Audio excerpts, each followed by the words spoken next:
Once you figure out how to innuendo yourself and innuendo your real life, but not give too much, right, and nuance it, you'll be straight. Really, a little zodiac sign mixed in with some sex, can't lose.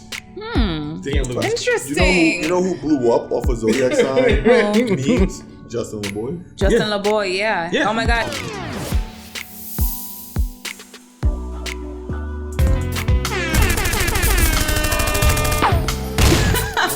You can hear the sound effects. All right, guys. So, welcome back to another episode of the Least Favorite Podcast. I'm Natalie. Introduce yourself. And today we're joined by DJ Chase. What's up? So I met you when I did the Vibe Lounge radio show. And you were the DJ there. And it was like, fuck it, let's work. You know what I mean? Let's work. Come on the pod. So thank you for joining us. Yeah. So usually how we do it. Yeah, of course. Usually how we do it is like we have our guests join in on our conversation. This isn't like a real interview based thing, but we're gonna get into your projects, what you're working on, what you do. But we like to start every episode with a word from the bowl. So mix it up. And since you're the guest, you get to pick the word. Just one or two? Just one. Just one. Right. And whatever it is, we just talk about it. All right. Damn. The idea that sex sells. Oh, shit. Okay. The idea that sex sells. All right. I said I would pick that one, right? I think this is good, though, because you manage a female artist, right? So, like, we could even get into that, like, in managing a female artist, do you feel like she feels the pressure or you feel the pressure to have her be overly sexy in order to get attention? Like, no, honestly, it's all her. It's all her. To be real with you, like, in fact, I tell her, like, you don't have to do that. Like, you know, but it's all her. You know what I'm saying? Like, I've been working with her for 2018. So, I mean, I knew her since 2015, but we were working since 2018. Yeah. And, you know, we had our ups and downs, our arguments, everything like that. But honestly, I'm not really, I don't care. I care about the music because I've seen a lot of women that are sexy, but they don't have talent. You know what I'm saying? I'm in this game a long time, so I've seen them come and go. Yeah. But, you know, I just tell her focus on the music. You know what I'm saying? And women, they naturally just want to be sexy. They want to be represented. I've learned a hell of a lot, like, working with her, like a lot. Yeah. You know what I'm saying? So, you know, women just gotta be, you know, they want that. You know what I'm saying? They want that. You know what I'm saying? So you have to get into their psyche a little bit. You know what I'm saying? So I never personally promoted it, but I let her do her thing. Yeah. I feel like with this too, like, obviously I'm a woman. So it's like, I have been told, like, oh, when you dress up for the pod, like, try to show a little more skin, or you're gonna have to dress like if you're going out on a date or whatever. And it's like, sometimes I do dress up, but other times it's like, yo, I want you to really listen to what I'm saying. Like, I want you to focus on the quality of the content of what we're talking about, like, not just how I look. Like, I have more to offer than just that. But as a woman, like, sometimes our pressure is there. And then you do have, like, artists like Meg Thee Stallion, Cardi B. They're very sexy, and I also think they're very talented. But I think they, you know, once again, I've learned a lot working with a female artist. You know what I'm saying? Like, it's a lot.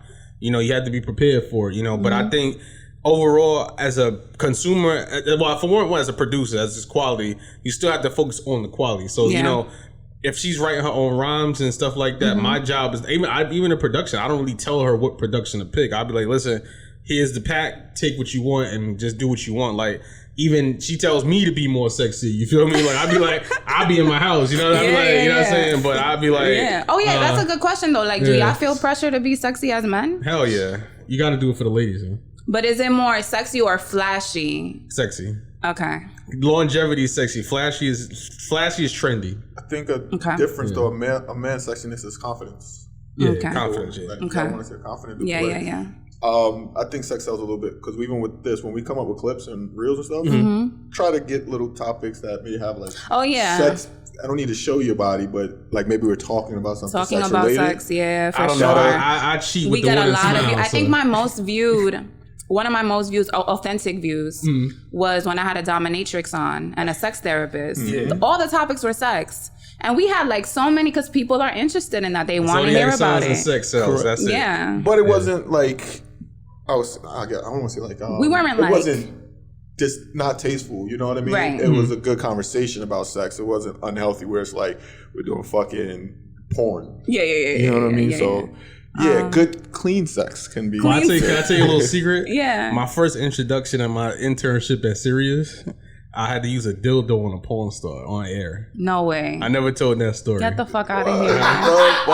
Wait a minute. A porn star, Austin Taylor. I had to use a dildo. They asked me though behind the scenes. They're like, you want to do it? I was like, and I had a girlfriend at the time. So I was like, This was day one? Day two or three. Damn. I think 2 or 3. I'm like, I'm coming back. I had to use a dildo on Austin I'm coming back to Taylor. this job every day. That's like, how? Is that legal? I don't know. She let me do it though. She let me use a dildo on them. And how many people were in the room? Like, it was now mad I'm like, people in the room. It was like I just went for it. I was like, fuck it. Like, how old were you? 22, 23. I was old, but I was just like, it was just crazy to me because I'm like, bro, I'm an intern. Like, why do you have me doing this? Like, because you're an intern. But I'm gonna tell you this though, I learned a lot from doing that because what it taught me was because he would teach me a lot of stuff behind the scenes and. He was like, he wanted to, because I was real shy back then. So he was like, no, I want to teach you about this business and just understand that it's all just smoke and mirrors. Yeah. And he prepared me for a lot. You know what I'm saying? Like, I definitely appreciated that experience because now that I'm older, I'm like, you have to realize you got to turn it off and on. You know what I'm saying? So that's what I was proud of. Yeah. Oh my God, that's crazy. Yeah. Austin Taylor, when you said her name, I looked at him because he's like, he knows all the porn stars. Yeah, I use a dildo. I'm like, you know her? Yeah, I use a dildo. You don't know her? Wow. This is like 2010, so she's probably older now, but I use it on her. Yeah, so. Oh my God. All right. So we're going to get into the. I've never told that story. That's wild. Is there a video of this story? Right. No, this is before Instagram and all that. Also, it was just on the radio. There's audio though. There's audio somewhere out there, but I definitely did do it. We're going to have to look for it. Yeah, it's audio. There's a clip here. And she was moaning my name and all. It was bugged out. Like, oh my God. Yeah, it was weird. I was like, I guess. Like, I don't care. Oh my God. All right. No Illuminati made me do it. I did it on my own. I definitely would have asked her what she was doing afterwards. Oh yeah, you might have a drink. Nah, I used to meet all them porns. I got a drop from Pinky when she was back in the day. Lethal Lips. I used to be around her. She used to hit on me all the time. I don't know any of these people. Yeah, like high school. Yeah, so but I didn't care for that. I'm so removed from the industry. So like with me, I'm really more telling me to be more industry, but I'm like the anti-industry guy. Like I'm 100% anti-industry. Mm-hmm. So. Well, we just established sex cells. This is a clip. Sex cells, yeah. I mean, for real. Yeah. All right, so I kind of wanted to get into comparison, right? So we've spoken about comparison before here. And when you're in this field and you're constantly like, there's a lot of DJs, I'm sure you know a lot of them. Mm-hmm. And even in what we do with podcasting, like it's so easy to look at other people and be like, oh, like this is working for them. Maybe I should try it and it could work for me too. But then you end up like adopting so many things from other people and it's like, all right, wait a minute. What really feels right to me and true to what I'm trying to do? So I kind of wanted to ask you, like, does comparison affect you in your line of work? And then if it does, like, how do you find the balance between still like, all right, that worked for them, it could work for me, but I'm gonna still be true to me? It never has. I've never compared myself to anybody. Okay. Because I've been doing it so long, so even when people try to do it to me, but I'm in a whole different lane. So like even with these young DJs are children to me. I've been DJing since I was 12 years old. So wow. I've been like the stuff that they do now is like kid stuff to me. Like I've done that years ago. Like I've toured the college circuit. I've been like everything that you could possibly think of. Like I said, I DJed on series at 21. Mm-hmm. So I was like, you know what I'm saying? Just even me doing that. You know, but my goal was never to be the best DJ. My goal was always to be the best businessman. Mm-hmm. So I wanted to be a stockbroker. So, you know, my parents, they really couldn't afford the school like that. So I was like, all right, let me just figure it out. You know what I'm saying? Mm-hmm. And I had my dad. So having such a strong father that I had, like, I wasn't even allowed to praise other men. You feel me? Mm-hmm. So, like, I don't never compare myself to nobody. And even like right now, I'm in publishing, you know what I'm saying? Like I don't even, like DJ is so like behind me. Like I DJ to get my publishing works out there, my musical productions out there. So, and I'm a great DJ, don't get me wrong, but I just seen it from like even my dad and them back in the days in the 80s and the 90s, like they fought so hard for certain things. And it was like the one thing that they always was missing, education. So I wanted to be the best businessman. So a lot of DJs, they're going to just be begging for gigs at 50. I'm going to be collecting royalty checks at 50. So there's a difference. You know what I'm saying? So I don't, only person I compare myself to myself. Yeah. That's what I was saying. Like, that's like, because you said comparison could be a good thing with your photography, right? But for me, I feel like that's the best thing to do. Just compare you. Like, but it's hard sometimes. Like, I don't know. I get in my head.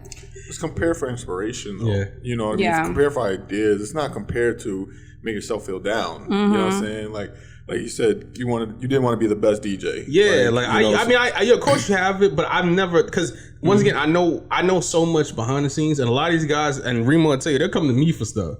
So, a lot of your favorite DJ definitely comes to me for mixes and musics and ideas and stuff. So I've always been an innovator, and we 90s kids. Well, I'm an 80s kid, but we 90s, grew up in the 90s. So like social media, we created that, you know what I'm saying? So I've always been the one to push the envelope as far as DJ, like the reggae and the Baltimore club music and stuff like that. I was doing that back in 2003. So it's like all the stuff these guys are doing now I was doing that long ago. And then you have a lot of guys in this business that they weren't cool in school. So they want to get there. Now they cool because they got a little control. And I was doing that when you was, you know what I'm saying? So I don't care for it, you know what I'm saying? Like, once again, I'm never compared because these people are not my competition. The Def Jams are my competition. Universal Publishing's are my competition. The Warner Music, those are my competition. Now, when it comes to that, I'll be like, all right, I need to get to the get. But it's more of an admiration thing to step my game up. You know what I'm saying? It's not I want to be like this person. You know? So yeah.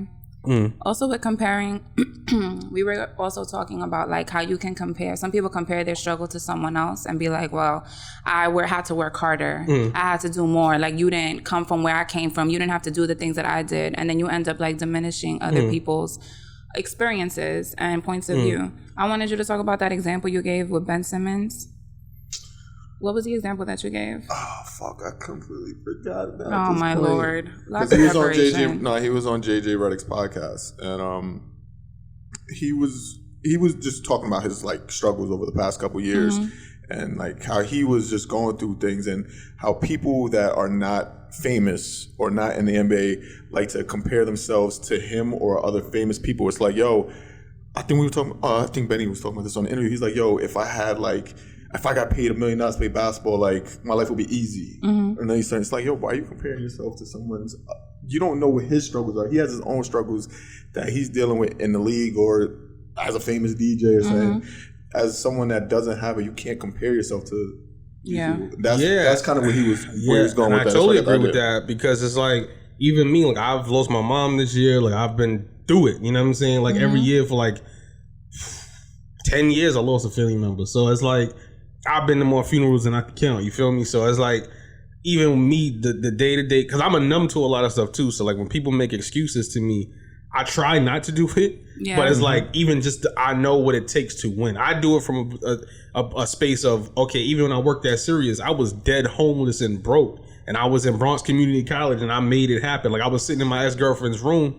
And she just made a joke and was like, why don't you apply for an internship? I was so removed from it. And she was like, just apply. And I just got it. I beat everybody out and I was there, one of the best learning experiences that I had. So, people don't know what somebody takes, but sometimes it's hard to turn that off. Like even like a Diddy or somebody like that, you can't come to them with excuses because they work so hard. Like, you know what I'm saying? I know what it's like to walk for food, to take it to the host and just to be on air or just to learn something from that person. You feel me? So a lot of times it's not even really just, being jealous of a person. Sometimes it's just learning from the thing. You know what I'm saying? Because sometimes people today, and I don't mean to ramble, but it's just like you have to kind of know, like, you have to do things for free.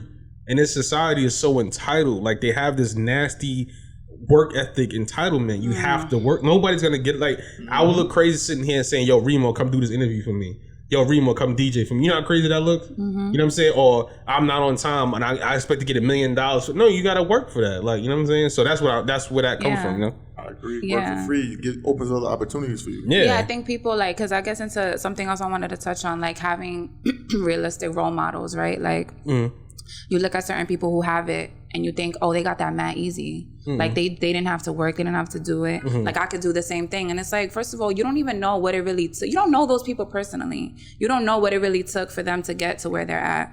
So you can't compare your struggle to theirs. And then also like you said, they just don't want to work. Like they don't want to nobody wants to work anymore. No, nobody wants to work. And then to help you with that one too, is just in a sense of like, people have different needs and wants. And me and Remo talk about that a lot, my A&R, and it's like, people feel like they need to be a rapper, they need to be a podcaster, you don't have to do this. Like even with me, once again, even me being a DJ, I use that as a commercial tool to get. I'm a recording engineer. I'm an engineer. Like I can engineer anything. So it's like, but I knew I couldn't just sit in a recording studio, so I had to do this to finance that. You know what I'm saying? So you have to know what you want in your career, as opposed to saying, yo, Natalie is a bomb podcaster. I want to just be like Natalie because it looks dope on Instagram, but you don't know the editing, you don't know the financing, you don't know the day job, the night job, the side job to make this possible. I got 2 jobs. Feel me? You know what I'm saying? Like, and then this is like my 3rd job. Yeah, so you have to want it. Like you have, but you know what you want. Right. You know what I'm saying? I tell people that all the time. Even artists that ask me, they come to me like, yo, Chase, can we? I'm like, bro, like you have to know what you want. Like nobody's just gonna give you a record deal. Nobody's just gonna wake up and say, let me just work with you because you lit. Like, you know what I'm saying? Right. Word.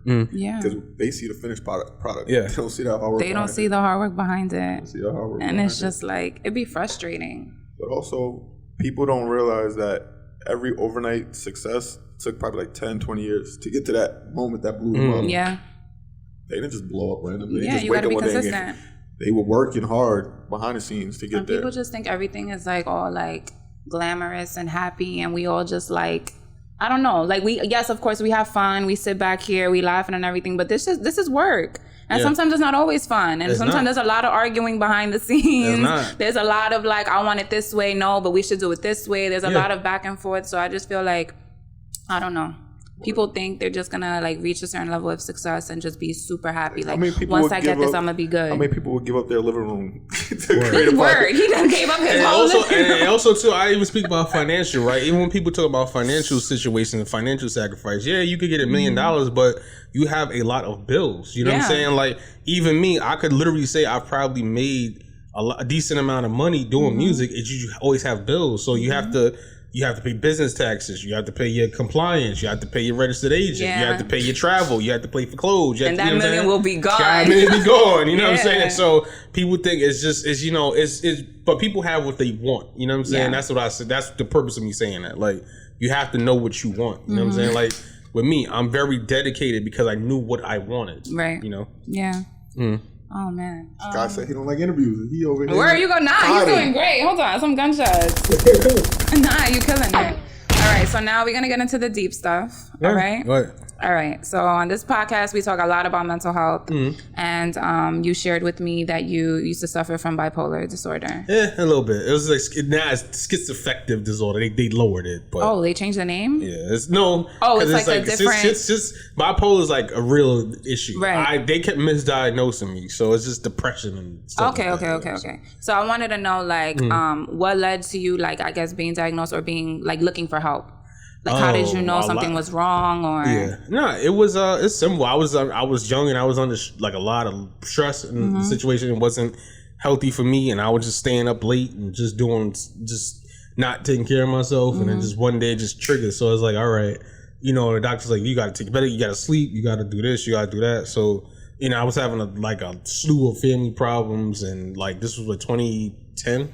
And you have like a episodic episode and stuff like that. So it just was a lot of stuff leading up to it. You know what I'm saying? I was going through a lot. You know what I'm saying? So was mental health even something that like you knew about, or like your family spoke about with you, or anything? No, my family is the worst. I love them, but they're the worst. But not really. I mean,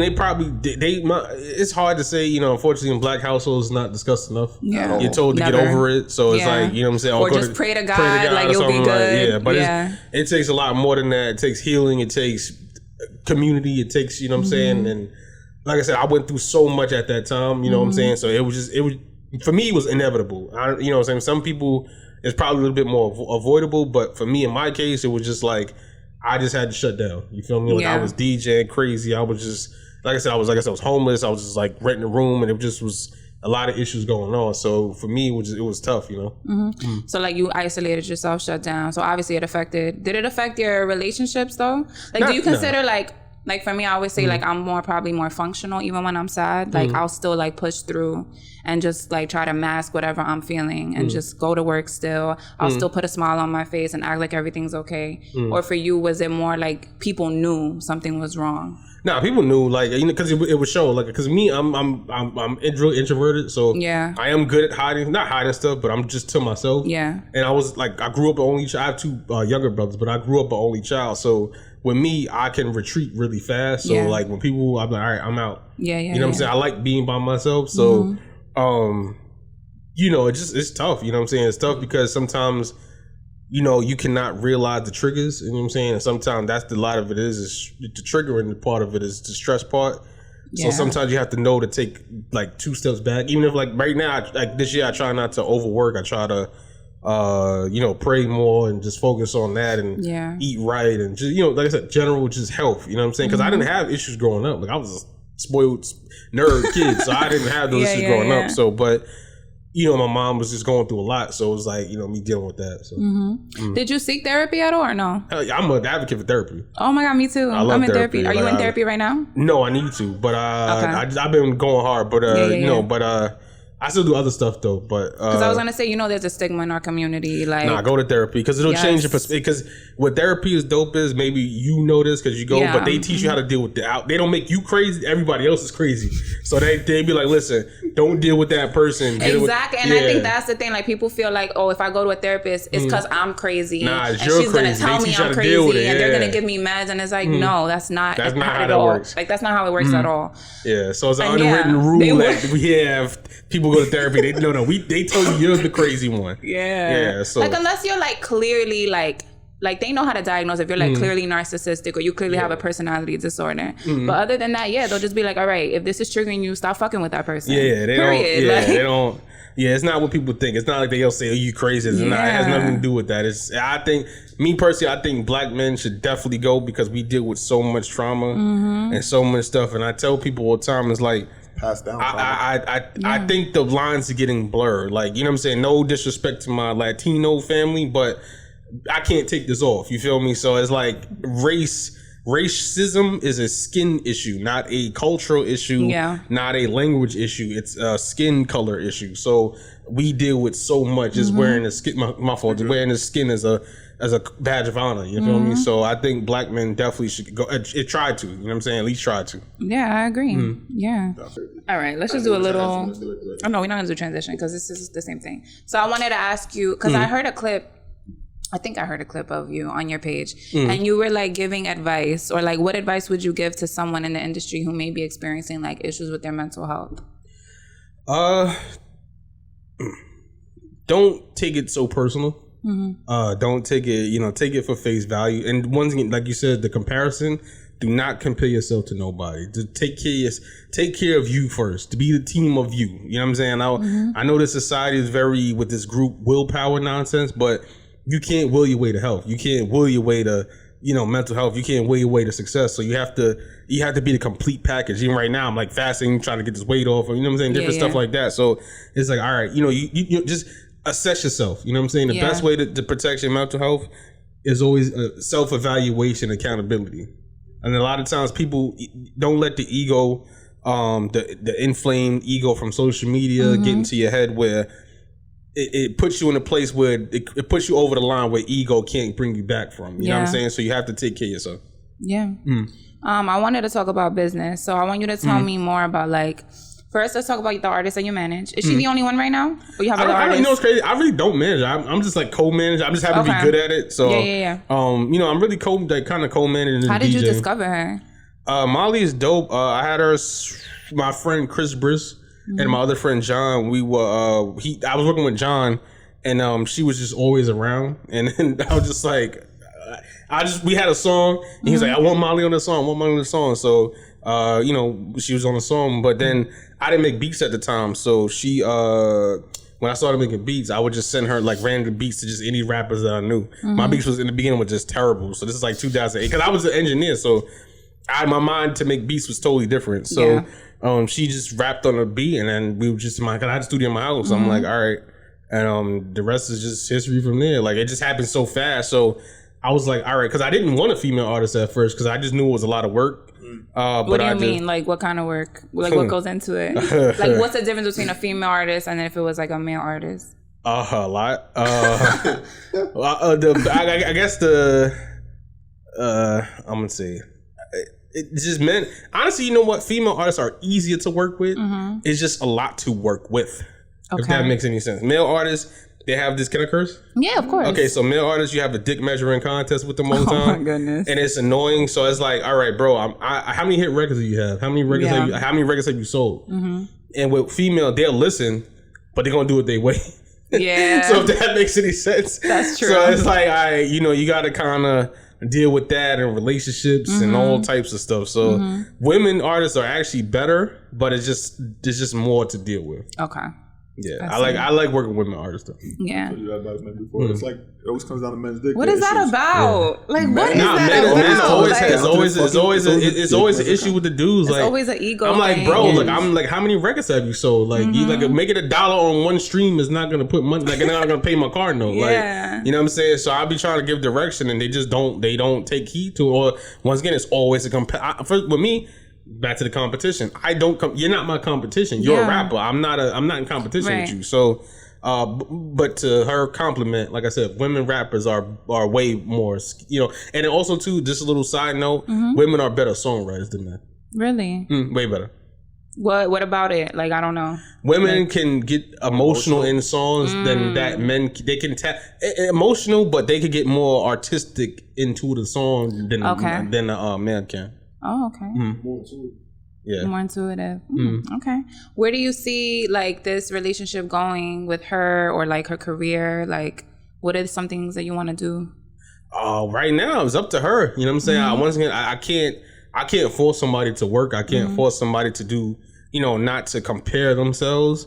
I think she's a talented person. I think she's a, great human being. I think just sometimes it's just with the business part of it, I think sometimes people don't understand how much work it goes into this, and it's not their fault. It's just that they really don't know. Like sometimes, like once again, I know I like basketball, but I know I don't have what it takes to ball out with LeBron James. Like, you know what I'm saying? Like, it's not going to happen. You know what I'm saying? Like, I'm 5'10", like 300 pounds. I'm not bowling with LeBron James, but I know music, it takes a lot of work. You know what I'm saying? And then also too, back on the business, what you asked me, the music dollar has changed so much. So like before you could just like be a rapper, make money, not promote, you know what I'm saying? But now you have to be on your A game all the time. You need to know how to market yourself. There you go. So that's what it is. So right now, I think, it just takes time. You feel me? So I don't, Does that take away from the artistic creation music-wise?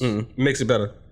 This is the best time to ever do music. Like, by far. The greatest time in history to do music. Really? By far. Wow. Like, I can send a song to somebody in Germany from my house. So no, that's not what I mean. I mean for like the rapper.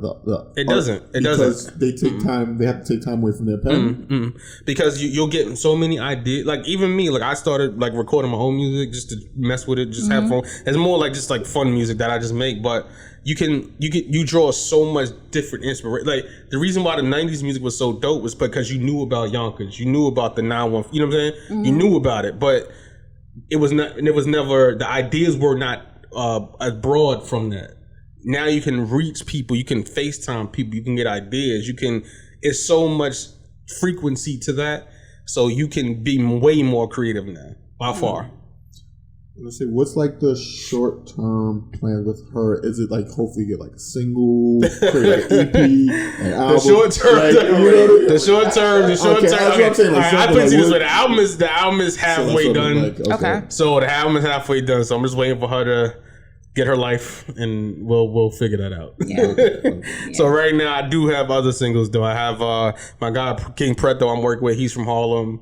A single with a girl by the name of Miss JP. She's dope. The single with other guy Microaudience. I have two songs with him, and I have my own stuff. So I have different artists that I'm working with that I can't announce yet. But yeah. Yeah. And what's next for like what others? So other than that, anything else you're working on? Right now, just hitting the tour. So this is the first leg of my tour. You know what I'm saying? So I'm back to DJ hitting the road because we got bills to pay. So Remo ain't cheap. I ain't cheap. So we gotta hit the pavement. So Right now, just the radio station, DJ Chase Radio. I'm actually working on. I'm actually in a movie, so I did some voiceover work for a movie. Oh, lit. So that's coming out in December, hopefully. Wait for the trailer. Wait, can you say the movie or no? No, I can't say it yet. Oh shit! Can you say what genre, what kind of movie? Is it a horror movie? No. It's I think it's a love, like kind of like a love story kind of movie. Yeah, so it's dope. Oh, that's amazing. My podcast. Trying to think what else. What's the name of your podcast? The Pregame Party Miss Podcast. So that's dope. Okay. And that's pretty much it right now. Just some singles. What style of DJ are you like?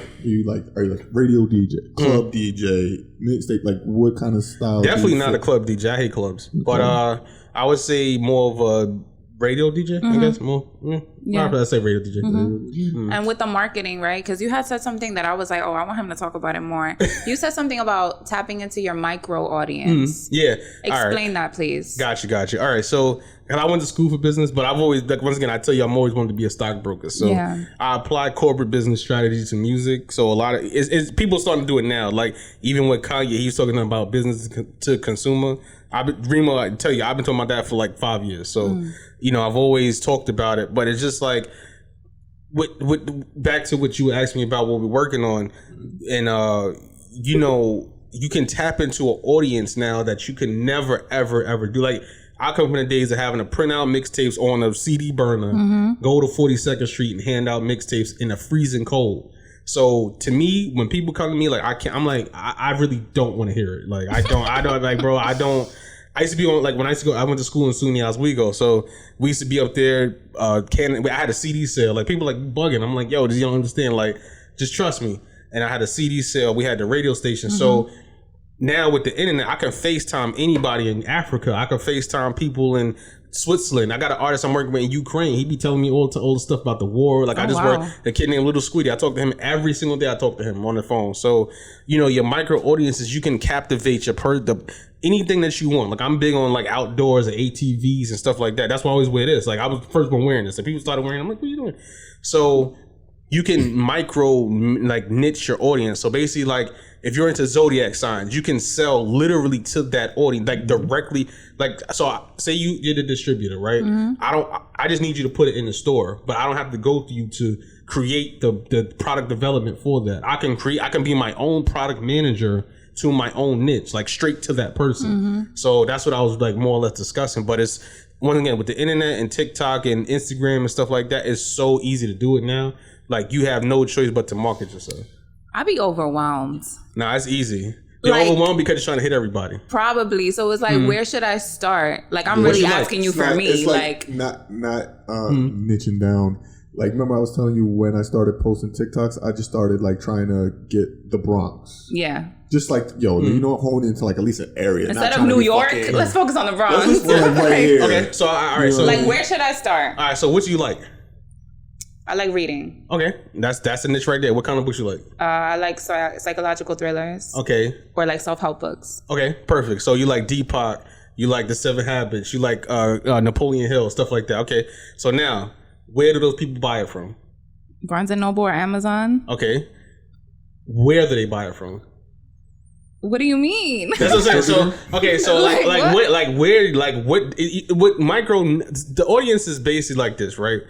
You have to do things with what you like. And once again, society and social media is so big. Like, people have this magic wand with these. Unfortunately, the downside to these phones is people are trying to look for this magic answer. Yeah. There is no magic answer. Yeah. It's just get up and do what you like. Like, I get up, I wake up, I say, okay, I like music. I like talking to people about music. I like touring. Yeah. Even with DJing, it's the best thing because I can meet people from different walks of life. Like, even with me, when I told you, like, when I was younger, being a stockbroker, I was in a stock program at 11 years old, and they used to fly us in private. I was on private jets in the 90s, so this stuff is like extras. You know what I'm saying? So, and I went to the Fresh Air Fund growing up, so I was always exposed to like the outdoors and the suburbs and things like that. So even driving, like I'm in the cars and, like I said, ATVs. So if you like in the psychological thrillers, the first thing you want to say is, okay, how can I reach these people? All right, where do they get it from? So now, if I want to sell something to them, I know where they get it. Okay. What shoe size they like. Okay. What hair do they like? How many kids do they have? Oh, so you really like tap in. Yeah. I can tell you everybody that I work with. Like I can literally tell you probably their shoe size. Like that's how detailed of it I am. Okay. You know what I'm saying? Okay. So you have to really like, because it's different than niche marketing. Niche marketing is like the more broader version of it. But the micro audience is really like, what's their favorite color? What's their favorite food? What interests do I have that'll make them? Because you can't wait because it's a facade. In today's industry, it's all independent driven. So like you see a lot of the big artists, they can't sell a record because they can't compete. Because everyone wants to be an artist. So even like right now, me being a DJ, everybody with a controller is a DJ. And everybody with a mic is a podcaster. Right? So now you have to say to yourself, like with me. I said, I got a controller. He probably is a DJ, right? You know what I'm saying? Right, so, he's a DJ. You know what I'm saying? So it's in a sense of you have to like do what you like. Because you feel better about it. You feel like, yo, I'm not lying to myself. Right. I can look myself in the mirror and say, yo, like, and when you with my prayer quotes and stuff like that, I just randomly just started doing that. Yeah, I love that, by the way. Yeah, so I just randomly doing that. But that came from somebody saying, oh, and also too is what I was attracting. So I was like, how can I like people? I'm not a gang member. Like I went to Catholic school. Like I'm not nowhere near a gang member. So I was like, all right, let me just figure out a way to deflect. Yeah. You know what I'm saying? So I had to start showing people more of you. Me. You know what I'm saying? What you actually like, not what you think they're going to like you to like. That's a fact. Oh, that makes so much sense. But that's like obvious, but I never thought about it that way. Yeah. Like I needed to talk it out with somebody.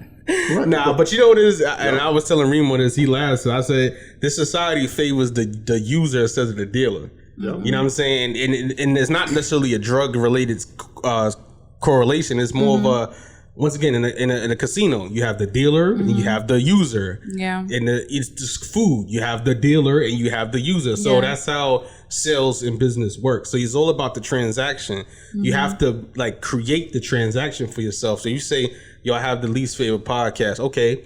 We talk about now you hit it on the nail earlier when we talking about it. You said, okay, the highest viewed episode was the sex episode, right? All right. So if you know that people do that, now how can I lure them into what I want? So if they like the psychology of it, most people out here are virgins. They don't have no type of sex because that's why they talk about it so much because they don't do it. Right. So it is in a sense, but you know that. But you know what I'm saying? So hone in on that. Right. You know what I'm saying? Even with me, I'm probably one of the rawest people. I give it to you 1,000% raw.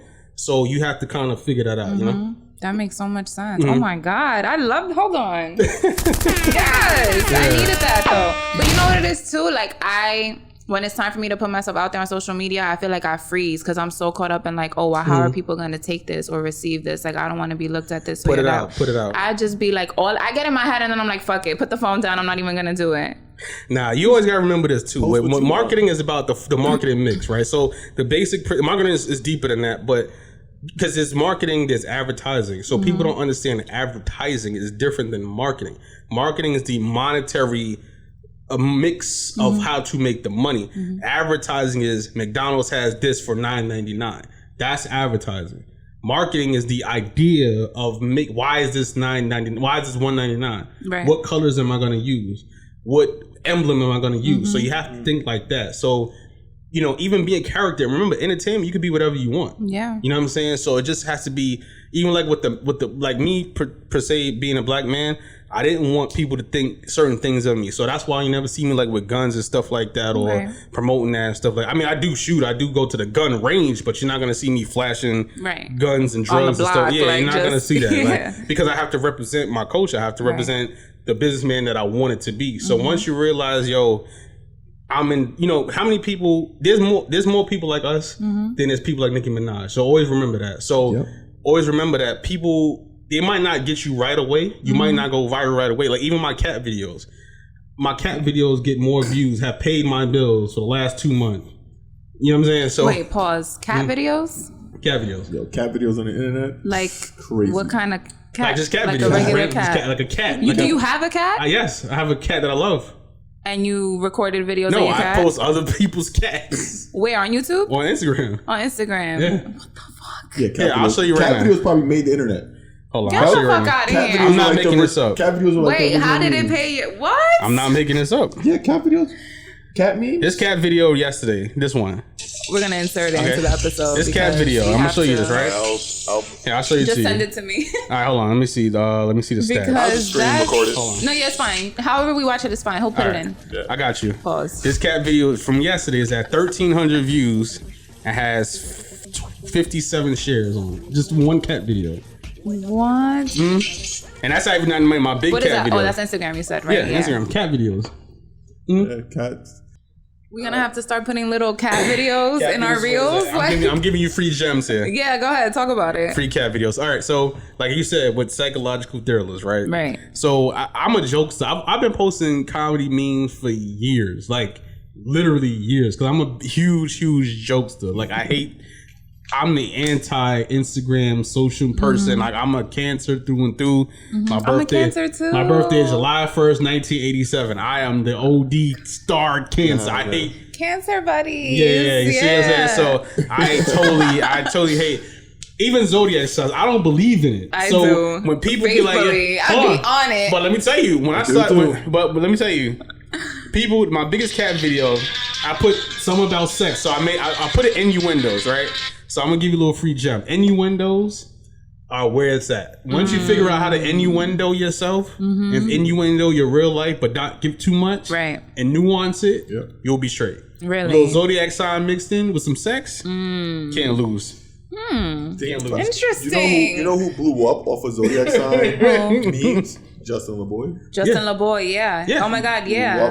People believe this stuff, but it goes back into but I try not to do it where it's too misleading. I try to keep it more on my life, right? Because I don't want to mislead people. Yeah, That's it's all about cancers. Yeah, so I keep it in my life, but I don't mislead people. Like I just I'll give a little hint to my real life, but I put a satire to it. You know what I'm saying? So right, because that's what I worry about too. Like not showing or saying too much about me. Because still having like some type of mystery too. Like you can't just put it all out there. You can't. Like, you can't. Yeah. Yeah, but definitely innuendos and zodiac signs always win. You make me feel like I should take a business class or something. You should. Nah, I'm always on business. Like even in publishing, like I'm always learning in Zooms and like I have a conference call in a little bit actually. So I'm always teaching people. Like I'm part of the National Music Publishing Association, so I'm really with the publishing. Yeah. So I'm even in the Zooms. I'm gonna go to Zooms and town hall because it's always changing. So even like the podcast industry, like you have to kind of study like different marketing trends and stuff like that. So one thing that you should do is a SWOT analysis, which is strengths, opportunities, weaknesses, and threats. So SWOT analysis is like really, really important with marketing and stuff. So your strengths, you analyze your strengths, your weaknesses, of course. Opportunities is what's the opportunities in the market, the threats are like other podcasters doing what you do. You know what I'm saying? So definitely do a SWOT analysis as well. Oh my God, yo. I need to go to one of your freaking courses or something because the one thing about this is like I feel like we got the mechanics down and like the content down. But when it comes to the business part, I feel like that's where we are so lost and not tapped into. I can teach you all stuff. Once again, it's not hard. I think sometimes with me, because I do marketing plans for so many different people. Like even right now, last week I went to the White Label Expo in the Javits Center. So I was talking to different businesses about buying some advertising commercial space on my radio station, and it just was so like it's weird to me that people didn't understand what I was saying. I'm like, you have to market your business. Like, because a lot of times people don't realize, like, even with you have a podcast, I'm gonna give you another jewel. Yeah. You monetize it because you sell ads. So even in radio and corporate radio, that's why they always pumping commercials because that's how you pay the bills. You don't get 5 minutes of commercials. I'm like, damn. Yeah, you don't pay the bills just from like talking on the radio. That doesn't pay the bill. That's a utility, but that's not how you pay your bills. Like, so even you always have to upsell. So, you know what I'm saying? Just do different things. Like, and it's all small, like, little businesses and, people that have music or people that have different brands and stuff like that. You have to, once again, use it as a utility. Don't use it as a crutch. You feel me? So that's what a lot of people do. Yeah. Damn. I can teach you a lot, so. Yeah. Fuck. Like, did you have anything else? Yeah, I actually do. I have like 2 questions. Oh, yeah, go for it, please. Let's get it. So, this one could be like what artists or people trying to get on it. Is there a difference versus being hungry versus being thirsty? Nope, be both. Be both. Yep. People tell me that too. Be both. People have told me, like, don't worry about looking corny. Be corny. Like, be as corny as you can listen, be. Like, you know how many people have told me I was not going to make it? Like, literally, like, looked at my friends tell me I'm not going to make it. Like, I was like, all right, I'm going to show you. You know what I'm saying? I'm a, like I said, 13 million streams sold independently. 90-something music awards independently. You know what I'm saying? So, toured all over the world. DJ'd all over the country. You feel me? So, it's nothing you can be thirsty. You know what I'm saying? Because somebody like me that can probably change your life, and I'm never selfish. I've always put people over me. So like how many careers that I've helped, like literally careers, you know. So I've helped so many people just doing that, because you like being thirsty will keep you hungry. You feel me? And being thirsty will curb that ego. Yeah. And it goes back to the mental health thing as terms of, yo, I know that I want this. I know that I'm here. I know that I'm here on time. Yes, I'm going to beg Natalie 16 times a day so she can see, yo, he is serious. You know what I'm saying? So be both. Okay. I like that. That's good advice. Makes you check your own ego. Yeah. Then this is just like a DJ question. What's up? What don't you want to play anymore? Like, what's that song or like that artist, that genre is like, yo, I'm just tired of playing this shit. I don't want to hear it no more. I'll say this from both. I'll say this from a playlist curator, and I'll say this from a DJ side. Offbeat music, I would say that like if you can't rap, don't do it. Like you don't have to do it. Like you know what I'm saying? Like I don't think that people, because one thing, but it goes again to the micro niche. You know what I'm saying? Because sometimes people are just naturally talented. Yeah. You know, they might do like a spoken word piece or some like performance art. Like music today is more performative, artistic, or more performative art. So you don't want to, you know, all creativity is good creativity. You know what I'm saying? And I'm saying that because I tell you a little insight. Like I've had like big artists that I passed up because their original music that I got was just bad. Yeah. I won't say the artist on here, but I'll tell you off air who I could have worked with. But it's like, you know, you never know who could make it. Yeah. You know what I'm saying? But sometimes you'll just, like, I had to tell an artist one time, I was engineer for him. I had like, bro, I can't take your money no more. Like it just wasn't for him. Like I was like, I don't think this is for you. Like you should do something else. You feel me? So, you know, listen to your gut. If it don't feel right, don't do it. That answers your question. Right. I don't really feel bad. I think drill is, I don't really play a lot of drill, but I was gonna say, because I know like, some DJs that hate playing drill. I was like, no, just like if you were having like you were DJing, just like say a regular house, like a party for your people. It's like, damn, this is not going to my playlist today. Drill, I wouldn't say drill, because I do a lot of showcases. And drill, the young boys love the drill. So I'm not no dinosaur. I'm with the hood. So I don't know. I like everything. I can't really say. I would say it's more the person or the style of music than the genre of music. Yeah, I feel you. Just don't send no whack music. Like if it's dope, it's dope. Like you know what I'm saying? Like, who's your favorite? Top 5 favorite artists? Now or just in general? In general, of all time. All time, number 1, I would say the DOC, number 1. Okay. Number 2, I would say DMX. Number 3, Chuck D. Number 4, Big L. And number 5. Well, a lot of people don't say Big L. They forget about Big L. Number 5, I would say, is a tie between Benny the Butcher. Did I say DMX? Yeah, you said DMX. All right, so number 5 would be Benny the Butcher. Okay. Wow. No Hove? Interesting.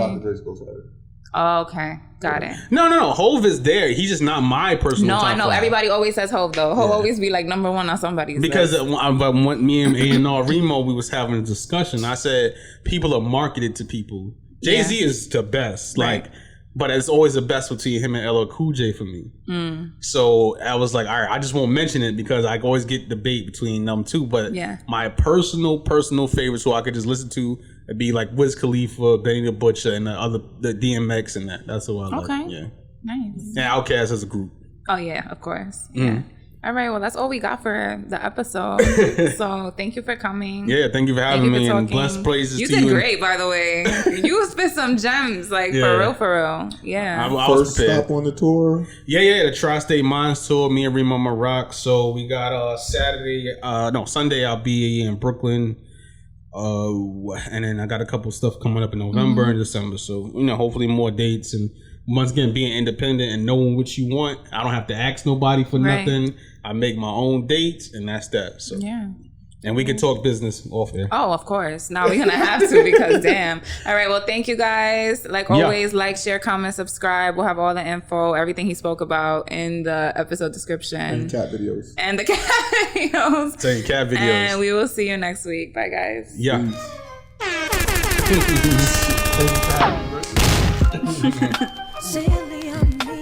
Remo, can I borrow for 1 sec?